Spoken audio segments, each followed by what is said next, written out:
Let's understand Workspace Credit Allocation.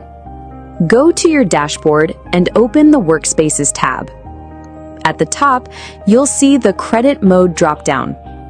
There are two modes, Shared Pool and Workspace Budget. In Shared Pool mode, all workspaces use credits directly from the primary workspace, which acts as the main credit pool. This means there's no restriction per workspace. Everyone draws from the same pool. If you switch to Workspace Budget mode, each workspace gets its own dedicated credit limit. This gives you more control over how credits are distributed and used. One important thing to note, if a workspace has not been assigned any budget, it won't be able to use any credits. Now let's see how allocation works. In the Workspaces tab, you'll see a list of all your workspaces, along with their credit usage, remaining balance, and total allocated budget. Click on the three-dot menu next to any workspace and select Manage Credits. At the top, you can see the total credit pool, which represents all the credits available, which by default exist in your primary workspace. Next, you'll see the current workspace status, showing how much budget is allocated to this workspace, how much has been used, and how many credits are remaining. Below that, you'll find the Transfer from Workspace option. This is the source workspace from which you want to transfer credits.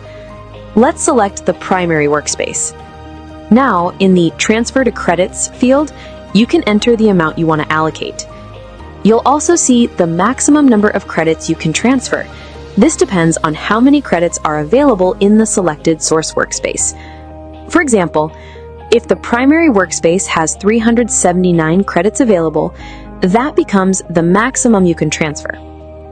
Let's enter 100 credits. As soon as you enter the amount, you'll see a preview of what happens after the transfer.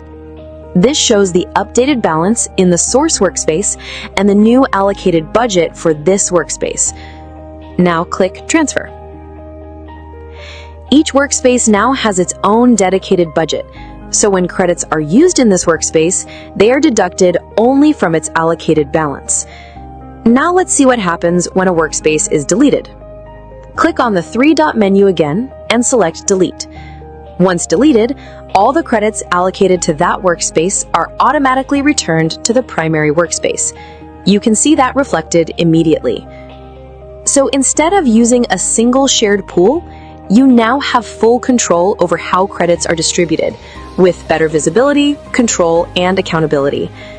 This is especially useful for managing multiple projects, clients, or use cases where controlling usage and budget is critical.